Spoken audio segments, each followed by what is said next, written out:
No momento que estamos vivendo atualmente, estamos sempre acometidos por muitas incertezas.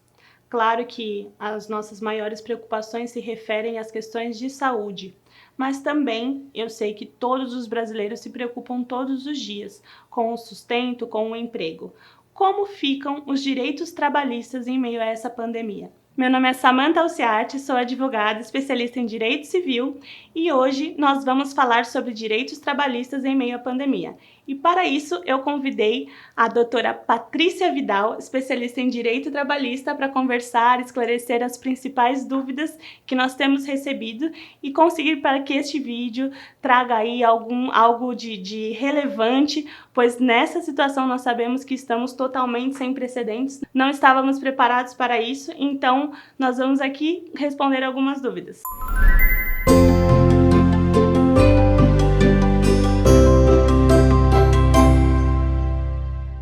Doutora Patrícia, gostaria de te agradecer por ter aceito o nosso convite. Acho que esse tema, apesar de realmente a saúde, né, em meio à pandemia, é o que mais nos dá preocupação, nós precisamos também nos manter até lá, né, até que a situação se normalize. E realmente, eu como advogada, escuto todos os dias pessoas com dúvidas, tanto empresários como empregados, a respeito de como fica, né, toda essa situação. E eu trabalho com direito civil, né? E a doutora trabalha com direito trabalhista, então imagino que a sua rotina de trabalho mudou totalmente, né? Claro que os clientes que já existem têm que ser acompanhados, mas tenho certeza que agora é uma demanda totalmente diferenciada, né? Então eu gostaria que você se apresentasse, contasse um pouquinho do seu trabalho para as pessoas que estão nos assistindo, entender como que funciona, contasse um pouquinho do seu escritório. Doutora Samantha, obrigada pelo convite de estar batendo esse papo aqui com você, esclarecendo a dúvida de várias pessoas, tanto empregados como empregadores. Então, realmente, essa questão da pandemia afetou severamente muitas empresas, tanto os empregados como os empregadores, eles estão muito receosos, né, com relação à continuidade do negócio e também com relação aos empregados, como fica a relação de trabalho. Muitas empresas não estão aguentando, não aguentaram, na verdade, o impacto da pandemia, muitos estabelecimentos acabaram fechando. Então, hoje eu espero aqui no seu canal, Descomplicando Direito, e também no Instagram, que a gente possa esclarecer um pouquinho das dúvidas do pessoal com relação a essa questão hoje que todo mundo está falando do novo normal, né? Esse termo já viralizou, então vamos tentar esclarecer as dúvidas aí do pessoal com relação a essas questões. Eu sou formada em especialista em Direito do Trabalho, mestranda também pela PUC. O meu escritório atua predominantemente na área trabalhista. Nós trabalhamos tanto para empresas, né, que são chamadas de reclamadas, como para empregados, são os reclamantes. Também fazemos consultoria na área trabalhista, área preventiva, né, para evitar litígios. E também temos parcerias com vários escritórios, como é o caso da doutora Samantha. A gente faz a parceria com ela relativa à área trabalhista. Te agradeço mais uma vez. E aí, já que introduzimos o assunto, vamos falar, acho que do assunto, o primeiro ponto, quando a gente pensa trabalho versus o Covid, né? A pandemia. Home office. Primeira coisa que eu penso, acho que qualquer um que esteja assistindo vai pensar também, né? Claro que muitas empresas ou ramos não têm essa possibilidade, né? Existe aí a obrigatoriedade, enfim, mas a maioria, o grande número, né, das empresas em outros aspectos, acabaram adotando o home office, alguns autônomos também, enfim. Então, o home office está aí fazendo moda, né? Já existia antes, né? Nós também já conhecíamos o teletrabalho, tem um pouquinho de diferença, né? Mas o home office agora é a bola da vez, né? E aí, por conta de uma situação que nós não tínhamos previsão de nada, né? No mundo todo, né? Não havia previsão, um precedente para isso.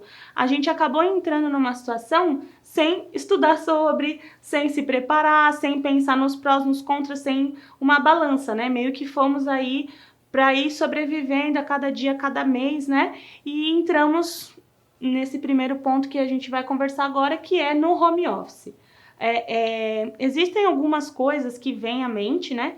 Por mais, eu sou advogada, mas atuo em outras áreas e já tenho dúvidas, né? Então, vamos pensar no empresário que não está ali atuando ativamente no ramo jurídico todos os dias, ou no empregado também. Então, realmente eu tenho certeza que muitos têm essas dúvidas. O home office, ele, primeira, não tínhamos preparação. Ok, então tenho certeza que alguma situação vai acontecer, alguma exceção vai ter que ocorrer, alguém vai se sentir prejudicado, ou não seria ali exatamente como é o padrão, né? Foi uma quebra de rotina de comportamento. Então, existem alguns aspectos importantes, né, para nós lembrarmos do home office, porque o home office, ele traz a economia para o empregado, para o empregador, de contas de consumo, material de escritório, não ter que manter a equipe no ambiente presencial, e para o empregado, por sua vez, né, ele acaba tendo um pouco mais de liberdade, a produtividade acaba tendo seu formato ali mais individual, né? Tem também a questão de economia de tempo, né, pela desnecessidade aí do deslocamento, mas também paramos para pensar em consequências jurídicas disso, né? Então, o empregado, ele está economizando ali as contas de consumo da empresa, mas, por outro lado, ele está assumindo gastos com internet, provedor, energia elétrica, né? Então, com certeza, vem à tona muitas questões, principalmente para um escritório focado na área trabalhista. Queria que você contasse um pouquinho para a gente nesse sentido, nesse aspecto. Sim, doutora Samanta, o que acontece é o seguinte, logo no início da pandemia, né, que foi em março do ano passado, já completamos aí um ano, né, e o que aconteceu? Logo no início foi decretado o isolamento, né, e várias pessoas, as empresas que não tinham atividade essencial foram proibidas, né, de operar. Então, o que acontece?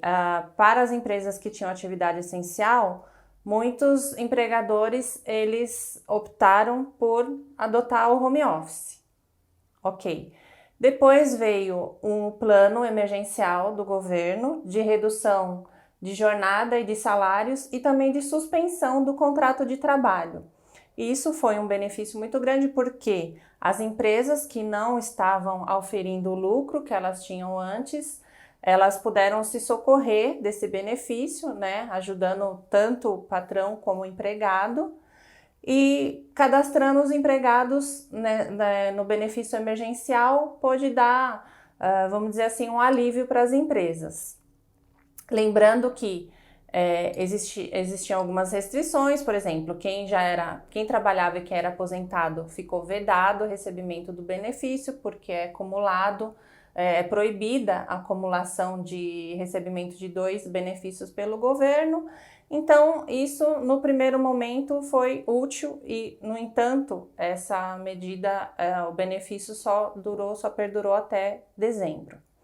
Hoje o que acontece? As empresas estão desacolhidas com relação a isso, elas têm que manter a atividade. Aqui em São Paulo, por exemplo, nós entramos na fase vermelha recentemente, né? Então, o que acontece? Os empresários se viram numa situação muito difícil novamente.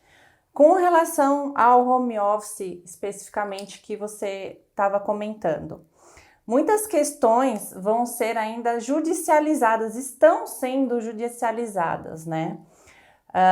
Inclusive, o judiciário não está tendo atendimento presencial nesse momento. Nós estamos fazendo audiência telepresencial, né? A doutora Samanta também está fazendo dessa maneira, então é uma forma da máquina judiciária não parar, porque muitas pessoas, principalmente na área trabalhista, o salário ele tem caráter alimentar, né? Então, o empregado que de repente se vê desacolhido por uma falta de pagamento de uma rescisão ou de salários, por exemplo, ele tem que se socorrer do judiciário e o judiciário não pode parar. Então, com relação às questões que ainda precisam, que estão sendo judicializadas, quais são elas? Como você bem mesmo falou, né? A questão de internet em casa. Muitas pessoas tinham um plano básico de internet, tiveram que fazer uma ampliação do seu plano, tiveram um aumento de custo, né? Aumentando o seu plano. Uma questão também que eu entendo que logo vai ser muito recorrente, questão do mobiliário, né? No escritório você tem todo um conforto, né? Relativamente, as empresas são obrigadas a seguir regras de segurança, de ergonomia, tem que ter uma cadeira com encosto, com apoio de braço, um computador, a mesa tem que estar numa altura compatível com a sua compleição física. Então, hoje, o que os trabalhadores estão fazendo? Trabalhando na mesa da cozinha, não é? Muitas vezes sem até mesmo ter como fazer isso, mas se vendo numa situação assim, para não perder o emprego, talvez muitas empresas inclusive fecharam, entregaram seus imóveis e disponibilizaram o mobiliário para os empregados. Olha, aqui a cadeira que você trabalhava, você pode levar.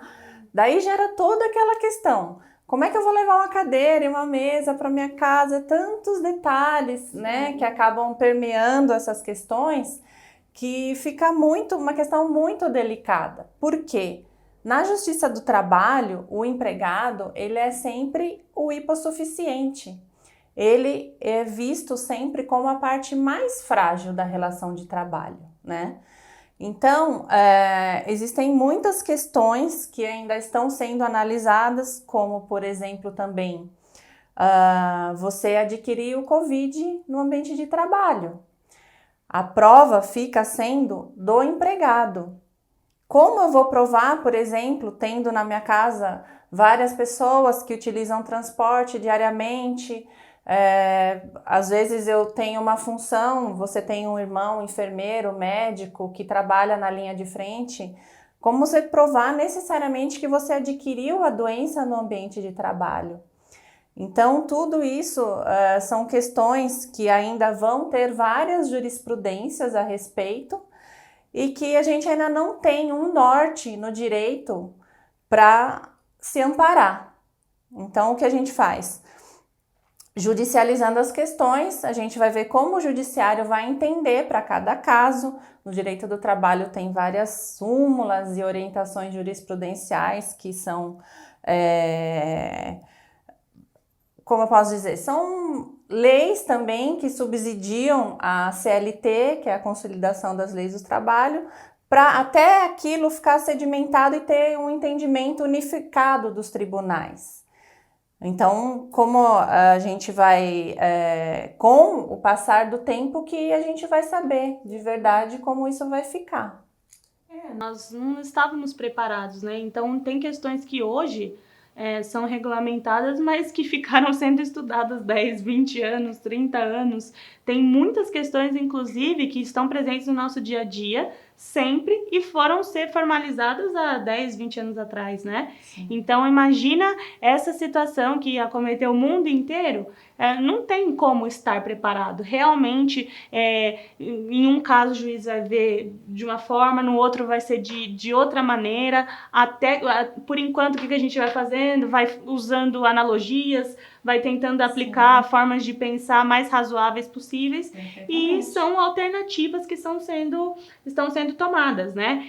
A gente falando de home office, eu começo a pensar coisas que eu escutei de clientes e coisas que eu também passei. Então, o empregado está no home office, aí, e quem mora em apartamento? Né? Aí muitas vezes está acontecendo alguma obra e muito barulho, só que aí de outro lado você não pode exigir do condomínio de não fazer, porque também é permitido, e aí uma coisa acaba conflitando com a outra.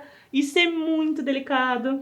As questões todas condominiais têm sido afetadas, para prestadores de serviço também, que é uma grande polêmica e entra numa outra esfera. Eu recebi um questionamento há pouco tempo de uma funcionária de uma empresa e ela queria saber se ela poderia obrigar ou requerer aí que a empresa custeasse o transporte dela de motorista particular, né, aplicativo de motorista, porque ela era do grupo de risco, a família também, e a empresa estava obrigando a se deslocar, realmente não estava mais permitindo o home office. É relevante? Faz sentido esse questionamento? Faz, mas a gente para pensar, e para o empregador o custo disso? Mas tá, e aí se não faz, né? Então a gente se vê ali numa situação que vem trazendo vários questionamentos e é bem difícil mesmo de se aplicar e de deixar todo mundo satisfeito, né? Porque Sim. Não tem como. Pouco tempo para se preparar, aliás, nada, né? Nenhum tempo. Aconteceu e a gente teve que somente sobreviver, né? Mas aí nós aqui que atuamos no âmbito jurídico, a gente acaba sempre recebendo só os problemas, né? Sim, então, realmente a gente lida com as coisas ruins, né? Os aspectos ruins, resultados negativos disso, mas tentamos aí aplicar o profissionalismo com estratégia, né? Otimizando o tempo de todo mundo, tentando reduzir custo, melhorar a qualidade de vida, tanto do empregado, mas também as viabilidades para o empregador, né? E isso é uma questão bem delicada. Bom, partindo do home office, que gera tantas polêmicas hoje, a gente está tentando resolvê-las de maneira razoável, nós acabamos pensando aí, já entrando num outro aspecto também. O empregado que está em home office, ele não está ali presente fisicamente dentro da empresa. Então, eu já acabo pensando numa outra dificuldade já para o empresário, né? E o assunto do controle de jornada. O controle de jornada já é difícil de se realizar na prática numa situação normal. Então, agora, numa pandemia, com vários funcionários, home office, alguns afastados, alguns presenciais, mas com jornadas alteradas, isso acho que acaba trazendo mais peculiaridades ainda, né? Então, queria que a doutora, que já tem expertise no assunto, mencionasse um pouquinho sobre o controle de jornada, tanto num aspecto geral e numa situação normalizada, como agora o que gerou de diferença aí nessa situação de pandemia. Sim, o assunto, pela minha experiência, o assunto mais recorrente na Justiça do Trabalho é relativo às horas extras. Então, com o home office, o controle de jornada, para ser feito pelo empregador, ficou um pouco mais complicado. Algumas empresas que têm mais condições, por exemplo, é fácil porque o empregado, eles controlam através do login e do logout. Você iniciou a sua jornada aquela hora e a hora que você desconectou a finalização da sua jornada, certo? O que é muito rechaçado pela Justiça do Trabalho é o controle de jornada britânico. O empregado não pode todo dia entrar às 8, sair meio-dia pro almoço, voltar 1h, sair 5 horas da tarde. Todos os dias esse horário. Então, esse tipo de controle de jornada é totalmente fácil de ser desconstituído pela Justiça do Trabalho. Agora, o que muitas pessoas estão reclamando, que em casa elas acabam trabalhando mais do que presencialmente, né? Por um lado, você tem a liberdade. Muitas empresas hoje estão adotando o quê? Entrega por demanda. Olha, você tem X tarefas para fazer nesse dia ou nessa semana e o empregado fica com a liberdade de fazer na hora que ele quiser, entendeu? De acordo com a produtividade, se ele termina antes, né? Sim, então, dá um número X de tarefas, você entregou por dia ou por semana, ok. Agora, existem aquelas pessoas que, por exemplo, também uma pessoa veio me procurar recentemente, ela trabalha em banco e ela realizava várias visitas externas. Então, ela falava para mim que às vezes um cliente ligava para ela, mandava uma mensagem, ela falava assim, só um minutinho que eu tô num cliente e já te retorno. Ela falou que hoje em dia não. o cliente não quer saber, você está na sua casa, você tem que me atender a hora que eu quiser, entendeu? Não tem mais, falta muita sensibilidade das pessoas também de entender que mesmo estando dentro da casa dele, ele tem que cumprir aquela jornada, ele tem que ter a pausa para refeição e descanso de no mínimo 1 hora para as jornadas que são superiores a 6 horas. Então, muitas pessoas que trabalham principalmente com o cliente não estão tendo esse tipo de visão. Então, com certeza, o controle de jornada vai ser um dos aspectos mais polêmicos e recorrentes na Justiça do Trabalho, sem dúvida. Já era, né? Antes da pandemia. Sim. Agora, com questões que não haviam precedentes, com certeza, nós sabemos, né, que os reflexos do isolamento e de tudo que aconteceu futuramente ainda vai nos trazer muito trabalho e muitos problemas, a gente sabe disso. Bom, e estamos falando de home office para aquelas empresas que conseguem, né, a deslocar aí as suas atividades para que o empregado exerça dentro da sua casa. Mas nem todas as empresas têm aí essa possibilidade, né? Nem todas as áreas de atuação, os ramos. Existem atividades que são o termo que a gente escuta agora todos os dias no jornal, nas redes sociais, né? As famosas atividades essenciais. Né? Então, existe esse tipo de atuação também, esse tipo de empresário, e é uma atividade profissional que acabou sendo totalmente afetada, principalmente, né, pela questão do isolamento, do Covid, da pandemia. Então, em relação a empresas que exercem essa atividade essencial, no escritório, pelos trabalhos que vocês realizam, a doutora sentiu que quem exerce atividade essencial, por não fazer aí as atividades em home office, não ter alterado tanto, teoricamente, não trouxe novas questões, ou pelo contrário, aí que como são atividades essenciais, teve que se alterar jornada de trabalho, horários, enfim. A doutora acha que houve mais o reflexo no home office, ou quem exerce, por exemplo, atividade essencial? Então, doutora, a questão com relação à atividade essencial é a seguinte: por exemplo, profissionais da saúde, né? Transporte coletivo são coisas que não podem parar. Então, o que acontece? Dentro dessas atividades, o que é primordial para patrão e empregado? Principalmente fornecimento dos EPIs básicos hoje, né? Que não só no nosso dia a dia, mas principalmente nas atividades essenciais. Máscara, álcool em gel. Para profissionais da saúde existem mais equipamentos, né?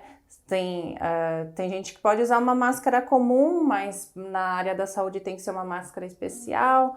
Então, o empregador tem que controlar a entrega desses EPIs de forma regular, tem que ter documentado. E com relação às atividades essenciais, o que é necessário? Por exemplo, a entrega dos EPIs, como eu falei. O que vem sendo também muito fiscalizado pelo Ministério Público do Trabalho, a entrega desses EPIs. E o que acontece? Para as empresas de grande porte, hospitais também, foram feitos alguns pactos, alguns aditivos nas convenções coletivas de trabalho. Eu advogo para uma empresa, por exemplo, que ela tem um grande número de idosos. Os idosos geralmente têm várias comorbidades, né, que são impedidos 100% de exercer atividade. Então, o que aconteceu? Uma iniciativa que eu achei bem plausível, o sindicato patronal e o sindicato da categoria fizeram um acordo e eles angariaram fundos para manter o salário dessas pessoas que não poderiam de nenhuma forma voltar às atividades, garantindo no mínimo 50% do salário e metade dos benefícios também. Então, para cada ramo, para cada atividade, existem algumas alternativas desde que não prejudique e principalmente que não leve a fim a atividade principal do empregador, né? Porque realmente a pandemia atingiu, como eu disse, severamente várias áreas, né? O turismo, por exemplo, eu vejo que praticamente não existe mais, né? Então, atividades esportivas, artísticas, shows, a gente está vendo o pessoal realmente que tinha uma condição de vida muito favorável, hoje está numa situação muito delicada.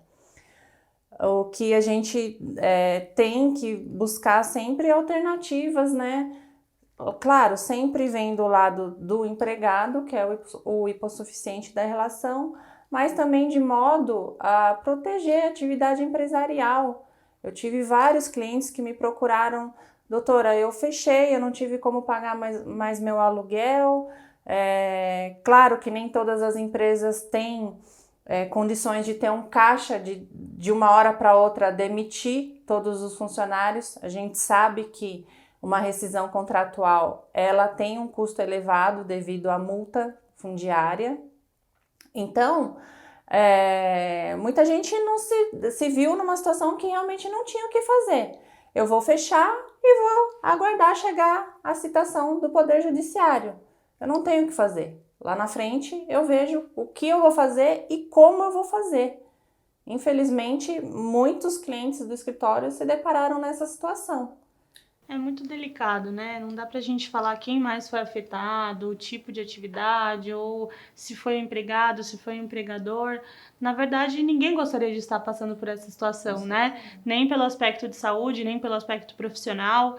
É muito difícil você acordar todos os dias e não saber como vai acabar, né, o seu dia, se você vai ter que cortar algo que faz parte da sua rotina, da sua qualidade de vida, se algum objetivo seu, um sonho, um plano, vai ter que desistir, vai ter que interromper, é bem complicado. Falando já nesse assunto, para nós conseguirmos aqui fazer acho que uma conclusão passando aí por todos os aspectos, em relação à rescisão do contrato de trabalho.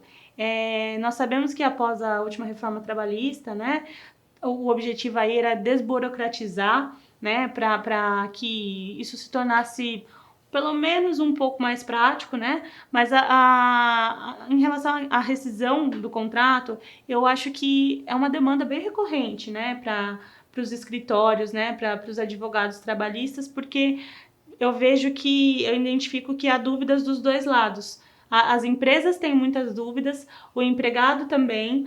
Esse assunto veio muito à tona pela eventual possibilidade de acontecer a qualquer momento, né? Então, se a gente pudesse aqui dar uma pincelada, uma dica geral em relação ao assunto, tanto para o empregado quanto para o empregador. Sim, com a reforma trabalhista, ela veio no mês de novembro de 2017. Ela desburocratizou em vários sentidos mesmo, como a doutora disse. Por exemplo, antes tinha a obrigatoriedade da rescisão ser homologada pelo sindicato da categoria. Hoje, essa necessidade ela é alternativa. Se o empregador quiser fazer homologação, ok. Se ele não quiser, ele pode pagar para o empregado no RH da empresa, no escritório do contador, como muitos empregadores fazem. E com relação às verbas trabalhistas, o que a gente, que às vezes o empregador não se atenta é o seguinte: tem o prazo para pagar as verbas. Se o aviso prévio foi indenizado, o empregador tem 10 dias para pagar, ou se o empregado cumpriu o aviso prévio, tem que ser pago no dia subsequente ao término do aviso prévio. Agora, muitos clientes têm essa dúvida no escritório: doutora, a situação da minha empresa não está boa com a pandemia, etc. Eu posso parcelar a rescisão? Não pode. O parcelamento da rescisão é considerado como o pagamento intempestivo, fora do dia, e gera a multa de um salário a mais para o empregado. infelizmente, mesmo sendo acometido da pandemia, situação financeira difícil, a lei não é flexível nesse sentido. Então, tem o prazo certo para pagar a rescisão e a rescisão não pode ser parcelada, tá? Esse é um aspecto que vários empregadores recorrem lá ao escritório também. E no mais, a gente sabe que empregar no Brasil tem um custo muito alto dos encargos, né? Tanto a parte da Previdência quanto a parte do FGTS. Uma modalidade que eu aconselho muito os clientes do escritório fazerem e que eu vejo sendo colocado pouco em prática, que veio com a reforma trabalhista, é a rescisão por mútuo acordo. Entendeu? Porque muitos empregados às vezes forçam uma situação, eu não estou mais contente com a empresa. Então ele começa a faltar, ele começa a trazer atestado, ele começa a forçar uma demissão, entendeu? Então, essa dispensa por mútuo acordo, ela visa justamente isso. Olha, você não está contente, também a gente está vendo que não está legal a relação de trabalho, só que muita gente muitos empregados não optam por essa modalidade, porque é pago somente metade da multa do fundo de garantia e o empregado acaba perdendo o direito ao seguro-desemprego. É bom no sentido do quê? Não estou gostando mais do meu trabalho, inclusive eu já fiz entrevista em outro lugar, eu já vou ser admitido imediatamente em outra empresa, aí é bacana, entendeu? Daí é uma forma menos onerosa, porque hoje o que pesa muito para o empregador? A multa do fundo de garantia, sem dúvida, sem dúvida. Então, olha, você quer sair, mas por um outro lado eu não tenho motivo, subsídios necessários para te dispensar, entendeu? Então, vamos chegar no mútuo acordo, eu te pago metade das verbas e fica tudo certo. Mas, com relação a isso, os empregados ainda estão bem resistentes. Realmente são dúvidas e questionamentos que nós poderíamos aqui fazer vários e vários vídeos, porque eu tenho certeza que tem bastante assunto, né, para conseguir levar aí a todas as pessoas que estão nos assistindo. Os empregados têm dúvidas, os empregadores também. Sendo assim, eu gostaria de te agradecer por estar aqui hoje, por fazer este vídeo junto comigo, para nós podermos conversar a respeito dos aspectos aí, como a pandemia afetou bastante a área jurídica, principalmente trabalhista, mas já gostaria de fazer um convite a você que está nos assistindo. Nós estamos postando esse vídeo, mas no nosso próximo vídeo nós vamos responder os principais questionamentos dos empresários. Tenho certeza que o empresário, se for o caso de você que está nos assistindo, muitas vezes falta tempo, né? A dúvida existe, ali a necessidade existe, mas falta tempo ou conhecimento para se acessar um profissional, tirar algumas dúvidas antes de realizar qualquer ato na sua empresa, seja a contratação, seja algum problema que esteja acontecendo, seja como evitá-los, seja uma resolução ou uma rescisão, realmente o encerramento disso. Então, nós gostaríamos de te convidar, aproveitar a oportunidade e convidar para que você assista o nosso próximo vídeo, Você é Empresário, que nós responderemos todas essas principais perguntas. Assim você pode clicar no link que está aparecendo aqui na tela e assistir este vídeo. Muito obrigada, doutora Patrícia, mais uma vez por ter participado desse vídeo. Com certeza é um conteúdo relevante agora para o momento que nós estamos vivendo.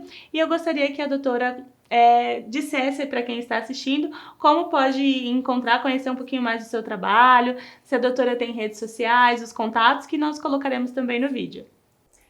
Eu que agradeço, doutora Samanta, por essa oportunidade de estar aqui com você, no seu canal e também no seu Instagram.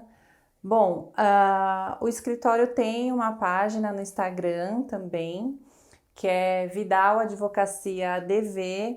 Nós temos também perfil no LinkedIn e temos o site que também é Vidal Advocacia. Espero ter contribuído aí com um pouquinho da dúvida do pessoal, né?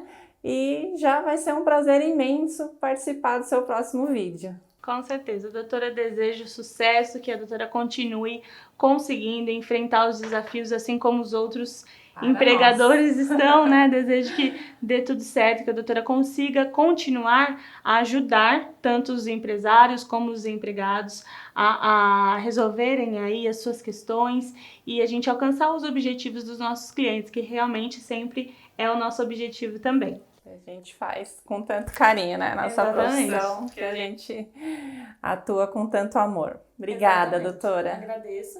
E você, se você também gostou desse vídeo, curta, compartilhe, se inscreva no nosso canal do YouTube.